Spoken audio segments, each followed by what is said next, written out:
Israel ದಾಳಿ ನಿಂತ್ರೆ ಮಾತ್ರ ಮಾತುಕತೆಗೆ ಸಿದ್ಧ. ಇರಾನ್ ವಿದೇಶಾಂಗ ಸಚಿವ ಅಬ್ಬಾಸ್ ಅರಾಕ್ಚಿ ಈ ರೀತಿ ಹೇಳಿಕೆ ಕೊಟ್ಟಿರೋದು. ಇಸ್ರೇಲ್ ನಡೆಸ್ತಾ ಇರುವಂತಹ ದಾಳಿಗಳನ್ನ ನಿಲ್ಲಿಸಿದ್ದೇ ಆದ್ರೆ ಆಗ ನಾವು ಮಾತುಕತೆಗೆ ಸಿದ್ಧ ಅಂತ ಇರಾನ್ನ ವಿದೇಶಾಂಗ ಸಚಿವ ಅಬ್ಬಾಸ್ ಅರಾಕ್ಚಿ ಹೇಳಿಕೆ ಕೊಟ್ಟಿರೋದು. ಎಲ್ಲಿವರೆಗೂ ಇಸ್ರೇಲ್ ದಾಳಿ ನಡೆಸುತ್ತೋ ಅಲ್ಲಿವರೆಗೂ ಯಾರೊಂದಿಗೂ ಕೂಡ ಮಾತುಕತೆ ಸಾಧ್ಯವಿಲ್ಲ. ನಮ್ದೇನಿದ್ರು ಯುದ್ಧಕ್ಕೆ ಯುದ್ಧದ ನೀತಿ. ಇರಾನ್ ವಿದೇಶಾಂಗ ಸಚಿವ ಅಬ್ಬಾಸ್ ಅರಾಕ್ಚಿ ವಾರ್ನ್ ಮಾಡಿರೋದು.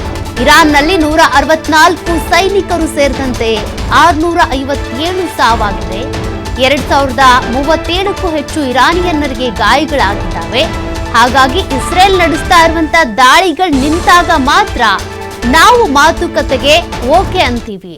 ಅಲ್ಲಿವರೆಗೂ ಕೂಡ ಮಾತುಕತೆಯ ಮಾತನ್ನ ಎತ್ಬೇಡಿ, ಸಂಧಾನ ನಡೆಯೋದಿಲ್ಲ, ಅದು ಅಸಾಧ್ಯ ಅಂತೇಳಿ ಹೇಳಿಕೆ ಕೊಟ್ಟಿದ್ದಾರೆ. ನೋಡಿ, ಇಸ್ರೇಲ್ ಕಡೆಯಿಂದ ಯಾವ ರೀತಿಯಾಗಿ ದಾಳಿಗಳಾಗ್ತಾ ಇದೆ ನೀವು ಗಮನಿಸ್ತಾ ಇದ್ದೀರಾ. ಮೊದಲು ಇಸ್ರೇಲ್ ಹಾಗೂ ಇರಾನ್ನ ಯುದ್ಧ ಶುರುವಾಗಿದ್ದೆ ಇಸ್ರೇಲ್ ಮಾಡಿದಂತ ಒಂದು ದಾಳಿಯಿಂದ. ಅನೇಕರು ಇಸ್ರೇಲ್ ಪರನು ಮಾತನಾಡ್ತಾರೆ, ಇರಾನ್ ಪರನು ಮಾತನಾಡ್ತಾರೆ. ಬಟ್ ಅಲ್ಲಿ ಅಮಾಯಕ ಜೀವಗಳು ಬಲಿ ಆಗ್ತಾ ಇವೆ. ಪ್ರತಿಯೊಬ್ರು ಅನ್ಕೊಳ್ತಾ ಇರೋದು ಯುದ್ಧ ನಿಲ್ಬೇಕು ಅಂತ.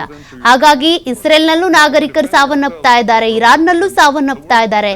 ಇರಾನ್ನ ಅನೇಕ ಜನತೆ ಏನಿದ್ದಾರೆ ಈಗಾಗಲೇ ಟರ್ಕಿಯತ್ತ ಕೂಡ ಹೋಗಿದ್ದಾರೆ, ವಲಸೆ ಹೋಗ್ತಾ ಇದ್ದಾರೆ. ಜೀವ ಭಯಕ್ಕೆ ಅಲ್ಲಿನ ಜಾಗವನ್ನ ಬಿಟ್ಟು ತಮ್ಮ ಮನೆ ತೊರೆದು ಎಲ್ಲೆಲ್ಲೋ ಹೋಗ್ತಾ ಇದ್ದಾರೆ. ಸದ್ಯ ಒಂದು ಮಾತುಕತೆ ಆಗಲಿ, ಯುದ್ಧ ನಿಲ್ಲಿ ಅನ್ನೋದು ಒಳ್ಳೆ ದೇಶಗಳು, ಅಂದರೆ ಯುದ್ಧವನ್ನ ಬೇಡ ಅಂತೇಳಿ ಶಾಂತಿ ಬಯಸುವಂಥ ದೇಶಗಳು ಆ ನಿರೀಕ್ಷೆಯನ್ನು ಇಟ್ಕೊಂಡಿವೆ. ಆದ್ರೆ ಈಗ ಇರಾನ್ನ ವಿದೇಶಾಂಗ ಸಚಿವ ಅಬ್ಬಾಸ್ ಅರಾಕ್ಚಿ ಒಂದು ಹೇಳಿಕೆಯನ್ನು ಕೊಟ್ಟಿರೋದು.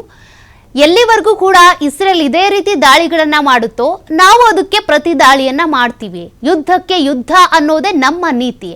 ಅವ್ರ ದಾಳಿ ನಿಲ್ಲಿಸಿದಾಗ ಮಾತ್ರ ನಾವು ಮಾತುಕತೆಗೆ ಸಿದ್ಧರಾಗ್ತೀವಿ. ಅಲ್ಲಿವರೆಗೂ ಕೂಡ ಯಾವುದೇ ಮಾತುಕತೆ ಸಂಧಾನದ ಬಗ್ಗೆ ನಾವು ಯೋಚನೆ ಮಾಡಲ್ಲ ಅಂತ ಹೇಳಿದ್ದಾರೆ.